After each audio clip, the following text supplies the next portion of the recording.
বিসমিল্লাহির রহমানির রহিম। প্রিয় প্রবাসী ভাই ও বোনেরা, আসসালামু আলাইকুম ওয়া রাহমাতুল্লাহি ওয়া বারাকাতুহু। আপনারা ইতিমধ্যেই বাংলাদেশের জাতীয় সংসদ নির্বাচনকে কেন্দ্র করে আপনারা অনেকেই আপনাদের মূল্যবান ভোট প্রদান করেছেন এবং করছেন।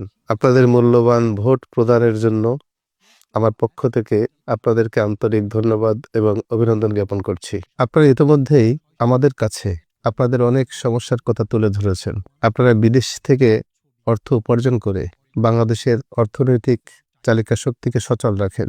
বাগেরহাটের উন্নয়নের জন্য আপনারা ব্যাপক ভূমিকা রাখেন। কিন্তু অত্যন্ত দুঃখজনক বিষয়, আপনারা দেশে ফিরে নানান সমস্যার সম্মুখীন হন। বিশেষ করে আইনগত জটিলতার মধ্যে পড়েন, পারিবারিক সামাজিকভাবে অসুবিধায় পড়েন, এলাকায় জমিজমা সংক্রান্ত অনেক সমস্যার সম্মুখীন হন। এ সকল সমস্যা নীরবে সহ্য করার কোনো বিষয় নাই। এটা আমাদেরকে সমাধান করতে হবে এবং এই সমস্যা সমাধানের জন্যই আমাদের রাজনীতি।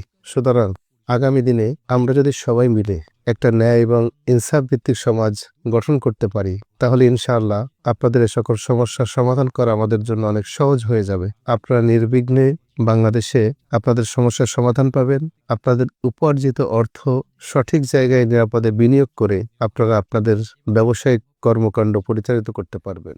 আপনাদের সমস্যার সমাধানের জন্য চিন্তা করেছি আমরা প্রবাসীদের জন্য একটি হেল্প ডেস্ক ওপেন করা হবে, যে হেল্প ডেস্কের মাধ্যমে আপনাদের অভিযোগগুলো আমরা গ্রহণ করে সেটা সমাধানের জন্য সর্বোচ্চ গুরুত্ব দিয়ে চেষ্টা করব। আপনারা অনেকেই বিদেশে যাওয়ার ক্ষেত্রে বাংলাদেশে থেকে বিভিন্ন রকম প্রশিক্ষণের প্রয়োজন হয়। আমরা আপনাদেরকে আশ্বস্ত করছি, বাংলাদেশ থেকে যারা বিদেশে যেতে চায় বা যাওয়ার জন্য চেষ্টা করছে, তাদের গুণগত মান উন্নয়ন করার জন্য, বিদেশে গিয়ে সঠিক কাজ করার জন্য যে প্রশিক্ষণ প্রয়োজন তার যথাযথ ব্যবস্থা আমরা করব ইনশাআল্লাহ। আপনারা হচ্ছেন রেমিটেন্স যোদ্ধা। আপনাদের মতামত, আপনাদের পরামর্শ, আপনাদের ভোট সবকিছুই ইনসাফের পক্ষে হোক, এটা আমরা প্রত্যাশা করি। আপনাদের সহায়তায় আগামী দিনে সুন্দর বাগেরহাট আমরা বিনির্মাণ করতে চাই। তাই আসুন আমরা সত্যের পক্ষে লড়াই করি, সত্যের পক্ষে লড়াইয়ের জন্য একে অন্যের সহযোগী হই।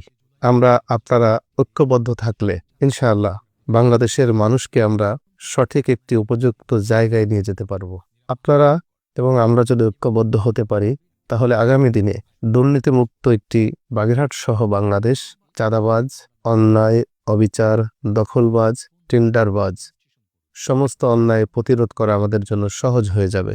সাথে সাথে একটি ন্যায় এবং ইনসাফ ভিত্তিক সমাজ প্রতিষ্ঠিত করা যে অঙ্গীকার আমরা করছি, এটাও আমাদের জন্য খুব সহজ কাজে পরিণত হবে। তাই আসুন আমরা আগামী দিনে একটি আধুনিক বাগেরহাট গড়ার জন্য ঐক্যবদ্ধভাবে সামনের দিকে এগিয়ে যাই। মহান রব্বুল আলামিন আমাদের সহ আপনাদেরও ভালো রাখুন, আপনারা সুস্থ থাকবেন এই প্রত্যাশা করছি।